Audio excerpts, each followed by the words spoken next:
I should maybe get my uniform on? No, that's fine. That's fine. My name is Ney Hillis.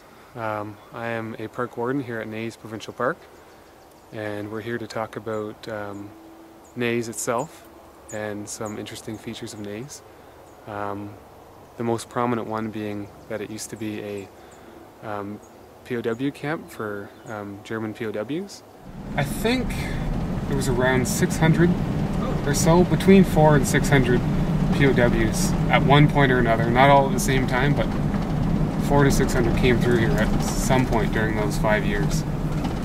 What they mostly did was they worked in the logging camps, not here in the park. What they would do if they were on good behavior, they were allowed to go with these crews up the river, and they'd spend the whole day working at the logging camps. Their idea was that, you know, if you try to escape, there's nowhere to go except into thousands of kilometers of bush. I mean, there were a few escape attempts, but they all came back hungry and full of bug bites. So.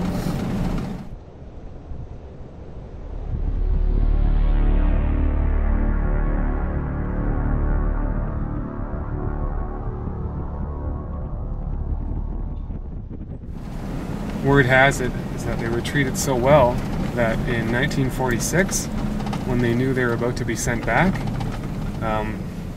their escape attempts kind of went through the roof, and everyone was, not everyone, but there was a lot more escape attempts because a lot of them wanted to stay here instead of going back because it was, the conditions over in Europe weren't as...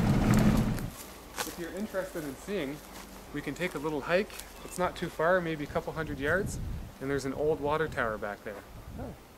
So why don't we go try and find that? It's been a year or two since I was back here, but we should be able to find it. Okay, let's go.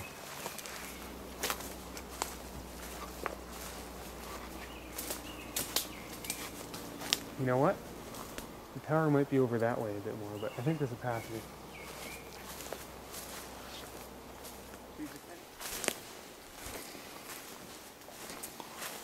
So like I was saying before, we're definitely outside the compound now, and there was one of these at each corner of this whole area. So there was 4 water towers, and we'll walk around, but you can see here's one of the kind of the joints where the one leg went up, and then there's another leg there, and you can see it makes a square, and then somewhere down in this little pit here there's an actual valve, which we'll go take a look at now.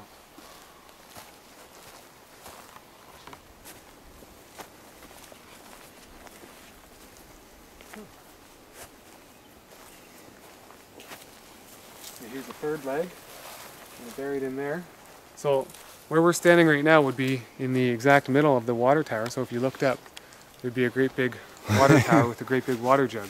Yeah, it should be. Which is the valve I was talking about. This hasn't moved since. At one point in time you could turn this, but it's pretty corroded, so you can't turn it now. Yeah, hopefully it stays like that for another 70 years. So if you can see here, what I'm pointing at is a water tower. That's where we just were. And then you have the 4 corners. 1, 2, 3, 4 here. And what we have here is a bunch of articles from the time that we've discussed, 1941 to 1946, on the numerous escape attempts.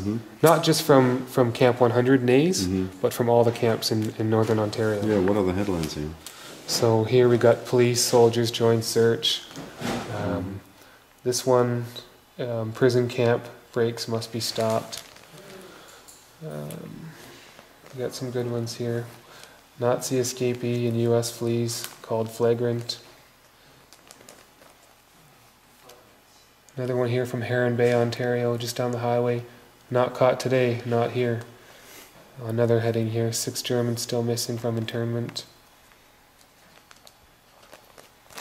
Here's an illustration from the newspaper back then. It says, Germans dig network of tunnels for mass escape.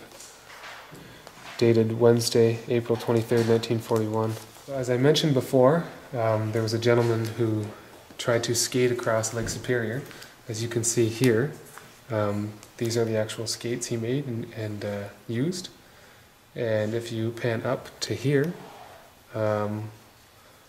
these are wire cutters which were made out of someone's bed again, to cut through the fence and ultimately make an escape.